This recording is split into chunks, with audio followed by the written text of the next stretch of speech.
तो हाजिर हूं दोस्तों एक और नई बिटकॉइन के अपडेट के साथ। और आज का वीडियो दोस्तों में भी थोड़ा बहुत लंबा हो सकता है, लेकिन कोशिश करूंगा कुछ आपको समझाऊं और शायद आपको कुछ समझ में भी आए, कुछ सीखने को भी मिल जाए। सो वीडियो को आपने पूरा वॉच कर दें। वीडियो पसंद आए तो लाइक कर देना, चैनल पे नहीं हो तो सब्सक्राइब भी कर देना। दोस्तों कल की वीडियो में आपको बोला गया था कि प्राइस को अगर बुलिश होना है ना, तो या तो ये जो, क्योंकि कल बड़ा तगड़ा रेड कैंडल बिल्ड हो रहा था, ठीक है। अब उस रेड कैंडल को देखकर आपको अगर लगता है कि किसी ने ट्रेड फ्यूचर में, ठीक है, मैं स्पॉट की बात नहीं कर रहा, और कौन सी चीजें हैं अभी चार्ट के हवाले से आपके साथ क्लियर करूंगा, ठीक है। तो मैंने खुद भी कोई ट्रेड नहीं ली, ठीक है। यहाँ पर मैंने कोई ट्रेड नहीं ली कि लॉन्ग करो या ये नहीं, भाई आप पागल हो, ठीक है। एक चीज आपको दिख रही है, आपके पास कंफर्मेशन नहीं है, हमें कंफर्मेशन चाहिए होती है भाई कि हाँ भाई देखो, आपको बोला गया था कि प्राइस को बुलिश रहना है तो इस एरिया के नीचे रेड विक नहीं डलनी चाहिए। और कल की कैंडल रेड बिल्ड हो रही थी, तो मैंने आपको ये बोला था कि देखो भाई, प्राइस के पास दो ऑप्शन है। अगर बुलिश रहना है प्राइस ने, तो नंबर वन ऑप्शन तो क्या है कि प्राइस सीधा ऊपर चली जाए और इस कैंडल को ग्रीन क्लोज करे तो प्राइस बुलिश है, ठीक है। और कल हमारी ये जो क्लोजिंग हुई है ग्रीन ही हुई है, लेकिन दूसरी कंडीशन भी मैंने साथ में बताई थी कि अगर प्राइस रेड क्लोज होती है, अगर उसकी बॉडी रेड क्लोज होती है, तो प्राइस फेक आउट ना करे। मतलब यहाँ पर अगर प्राइस ने फिर से फेक आउट किया तो प्राइस फिर से बुलिश है। जैसे कि मैंने आपको एग्जांपल भी दिए कि ठीक है, पीछे यहाँ पर एग्जांपल है। अब बहुत से लोग क्या है कि यार वो विग्स में ट्रेड करते हैं। भाई देखो, तुम्हें जैसे ट्रेड आती है भाई तुम वैसे करो, ठीक है। आपको दूसरे की सुनने की जरूरत ही नहीं है। अब हर किसी का अपना तरीका है, मुझे ऐसे ट्रेड करना पसंद है क्योंकि इससे मुझे इजी जो है पता चल जाता है। देखो यहाँ पर ये फेक आउट किया और नेक्स्ट कैंडल ने क्या किया, एरिया को ग्रैब करके सपोर्ट कंफर्म कर दी। तो इस टाइप के फेक आउट पीछे भी एक और एग्जांपल है। चलो मतलब टाइम ज्यादा वेस्ट नहीं करता। अब यहाँ पर देखो, अगर मैंने ट्रेड लेनी होती, मेरी ट्रेड यहाँ पर कैसे बनती, ठीक है। मेरी ट्रेड, मेरा ये बाइंग का एरिया होता, ठीक है, मैं सही बात बता रहा हूँ, ऐसी ही होती है ट्रेड। और ये मेरा स्टॉप लॉस का एरिया होता। तो अगर मैं यहाँ पर अंधाधुंध घुस ही जाता तो मेरे साथ क्या होता, मतलब प्राइस अगर 18,400 को आ गई, ठीक है, और मैंने बाय कर लिया और यहाँ का स्टॉप लॉस लगा दिया, तो क्या हुआ, हिट हो गया। लेकिन ये है फ्यूचर बिटकॉइन, ये फ्यूचर का चार्ट है, ठीक है, बाइनांस का। अब मैं तुम्हें एक चीज समझाता हूँ। अब बहुत से लोग क्या है कि जो खुद ट्रेड नहीं लेते हैं, ठीक है, वो आपको मतलब मैंने, क्योंकि मेरे साथ ये पीछे काफी धोखे हो चुके हैं ना, तो मैं ये चीज समझ गया हूँ कि भाई कंफर्मेशन के बगैर कभी भी एंट्री नहीं लेनी है, चाहे बड़ा प्रॉफिट है कि छोटा प्रॉफिट है, कंफर्मेशन का वेट करना ही है, ठीक है। अब यहाँ पर क्या है कि वो आपको चार्ट दिखा दे, मैं एक मिनट में आपको एक चार्ट दिखाता हूँ, ठीक है। सबसे पहले मैं आपको BTC USDT का चार्ट दिखाता हूँ, स्पॉट का, बाइनांस का ही। अब यहाँ पर लॉजिक को देखो, क्या हुआ है, इस ग्रीन विग ने इस रेड विग को नहीं तोड़ा, मतलब यहाँ पर स्टॉप लॉसेज नहीं खाए गए, ठीक है। ये बाइनांस का चार्ट है। और इसमें हमारी एंट्री कहाँ पर थी कि 18,450 या 400 के एरिया पे एंट्री है और यहाँ पर स्टॉप लॉस होना था, ठीक है। लेकिन प्राइस ने भी उसे रिस्पेक्ट किया, ठीक है। ये है क्या है, ये स्पॉट का चार्ट है, ठीक है, ये फ्यूचर चार्ट नहीं है। फ्यूचर चार्ट में और उसमें बड़ा डिफरेंस होता है। अब मैं एक और चार्ट दिखाता हूँ तुम्हें, यहाँ पर BTC USDT फ्यूचर का किसी और एक्सचेंज का, ठीक है। तो गेम को जब तक नहीं समझोगे अर्निंग कुछ नहीं कर पाओगे, ठीक है। ये ओके से इसका मैं ले लेता हूँ, ठीक है। सो यहाँ पर क्या प्ले आउट हुआ है, अब देखो तुम्हें यहाँ पर, ठीक है, ये बाइंग का एरिया है, ठीक है, और ये स्टॉप लॉस का एरिया है, ओके। सो यहाँ पर देखो, इस एक्सचेंज पर क्या हुआ, प्राइस विग ने यहाँ पर स्टॉप लॉसेस हिट किए। सो यहाँ पर प्राइस रूल को क्यों नहीं फॉलो कर रही। देखो भाई, जो भी फ्यूचर ट्रेड करते हो ना, आप फ्यूचर का चार्ट यूज करो। 4 आवरली में, 1 आवरली में, कैंडल में, चार्ट में बड़ा फर्क होता है, और वहां पर प्ले आउट करना स्पॉट के जैसा नहीं होता। मतलब स्पॉट में तो आप बाय करो, अगर ट्रेड उल्टा चला गया होल्ड कर लो, ठीक है। लेकिन फ्यूचर में ये नहीं होता, फ्यूचर में लगा होता है पैसा और बंदे की फटी पड़ी होती है, ठीक है। और उसमें अंधाधुंध ट्रेड मैंने पीछे पिछले मंथ आई थिंक मैंने दो ट्रेड अंधाधुंध दिए। एक पता नहीं यहाँ पर लिया था, यहाँ पर या यहाँ पर, और एक मैंने यहाँ पर, मैं बार बार बोल रहा था 800 को जाएगा, 800 को जाएगा, वो भोसड़ी का पहले ही नीचे गिर गया। तो मेरा कसूर नहीं है, मुझे चार्ट है बोलो हुए। अभी भी मैं अगर चार्ट को ड्रा करूँ ना, तो वो मुझे वही बोल रहा है 21,000, ठीक है, 20,800। अब यहाँ पर मेरा कोई मिस्टेक नहीं है। अब जो चार्ट बोलेगा मैं उसी को फॉलो करूंगा। अब तुम बाकी एक्सचेंजेस को भी देख लो, फ्यूचर फ्यूचर के चार्ट देखो, उसके स्पॉट के चार्ट देखो, तो दोनों में डिफरेंस है। 4 आवरली 1 आवर भी देखो, कैंडल स्टिक में भी डिफरेंस होगा। मतलब अगर स्पॉट में कहीं पर रेड क्लोज हो रही है तो वहां पर फ्यूचर में वो ग्रीन क्लोज हो रही है। अब मोस्टली क्या है कि आपको यूट्यूबर्स का चलो नहीं बोलता, मैं खुद भी हूँ, अब खुद की क्या बुराइयां करें।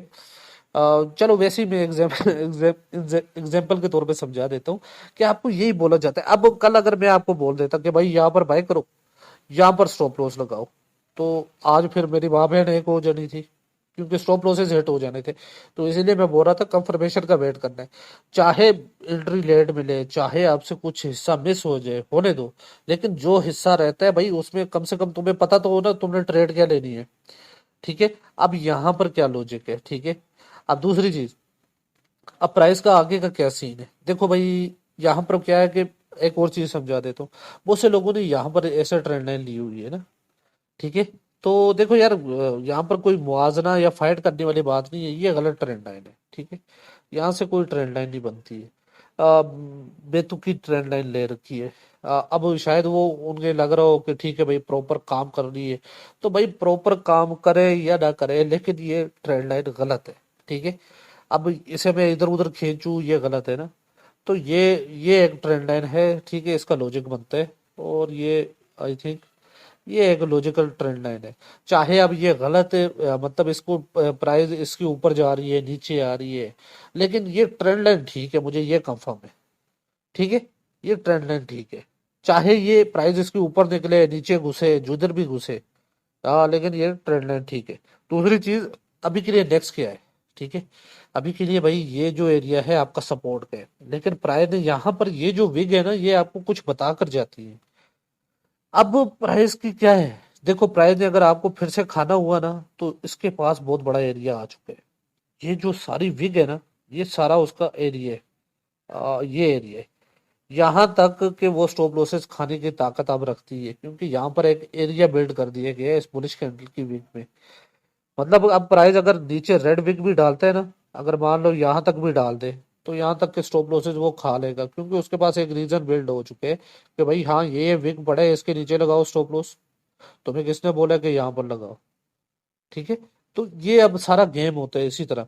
अच्छा, यहाँ पर अब देखो, ये आपका सपोर्ट का एरिया बन गया अब, क्योंकि ये जो कैंडल क्लोज होगी, ये कंफर्मेशन हमें सेकंड कैंडल लाजमी चाहिए होता है, चाहे वो रेड हो या ग्रीन हो। लेकिन प्रीवियस कैंडल के ऊपर होनी चाहिए। अगर ग्रीन है तो इसके ऊपर हो, रेड है उसकी वीक इसके नीचे ना हो, तो कंफर्म हो जाता है कि ठीक है।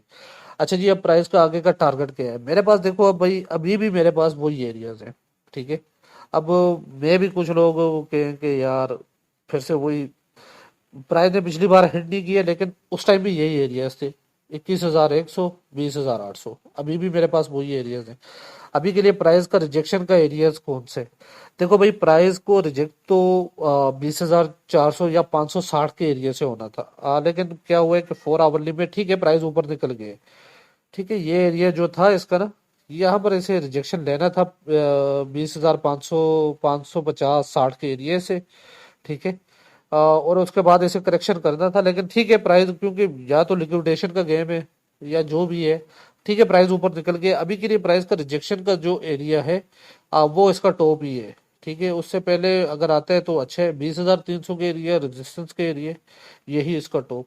अगर उससे पहले करेक्शन आ गया तो ठीक है, ये एरिया यहाँ पर बाइंग का एरिया बनेगा। मतलब आप, एक मिनट में यहाँ पर, बल्कि ठीक है ये आपको मार्क कर देता हूँ, ठीक है। ये सारा बाइंग का एरिया है, 19,200 से 100 के एरिया। लेकिन ठीक है, प्राइस को करेक्शन करके आने देना, उसकी विक को देखने, चलो वो मैं साथ में बताऊंगा, कोई इशू नहीं है। लेकिन अभी के लिए अगर प्राइस ऊपर जाते हैं तो आई थिंक 20,300, 400 पे निकल जाना ज्यादा बेस्ट है।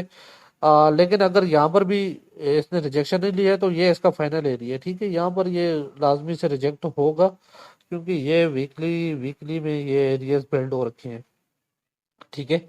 ये वीकलीज एरियाज है ना, यहाँ पर ये देखो, प्राइस प्राइस बड़े अलग तरीके से काम करती है। अब मैं एक सब्र में तुम्हें एक चीज इधर समझा देता हूँ, वीकली में बड़ा आसान हो जाएगा तुम्हारे लिए।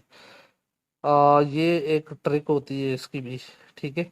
एक, दो, और ठीक है, वीकली में प्राइस बेरिश ही है, इसे तुम बुलिश नहीं बोलोगे। तीन, ठीक है। प्राइस जब नीचे आई, यहाँ पर देख चीज को समझो, नीचे आई, रीटेस्ट, फिर नीचे टूटी, अब इसका रीटेस्ट होगा। पिछली बार जो मिस हो गया था, फिर से नीचे टूटेगी, इसका रीटेस्ट होगा। ठीक है, तो स्टेप बाय स्टेप रीटेस्ट करके वो प्राइस नीचे जाएगी। तो पिछली बार भी मैंने बोला था कि 20,800 वो जा रहा है, लेकिन ठीक है, प्राइस नहीं गई ऊपर। शायद एक्सचेंजेस वालों ने नहीं किया होगा। वो उनकी अपनी मर्जी है भाई, मैनिपुलेशन होती है, क्योंकि मेरे पास टारगेट अब भी वही है, पहले भी वही था, 20,800, 21,000 का। अब भी मेरे पास वही टारगेट आ रहा है। सो उसी के बाद डिसाइड होगा कि प्राइस को बुलिश होना है कि बेरिश होना है, क्योंकि ये एरिया प्राइस को क्लियर करना होगा। यहाँ पर भाई, यहाँ पर सलमान खान बैठे हैं, ठीक है। और तुम्हें पता है ना भाई, इसे पंगा लेोगे तो फिर क्या होता है, यहाँ पर सलमान खान बैठे हैं, इसको यहाँ पर फिर जो है बॉडी ऊपर लेकर जाना होगा। तो उसी के बाद कंफर्म होगा कि ठीक है भाई, प्राइस ऊपर जाने को रेडी है। अभी के लिए कुछ भी कंफर्म नहीं है, सही है। तो जैसे डेली में समझा दिए पीछे चार्ट में, बस वैसे फॉलो करो, ठीक है।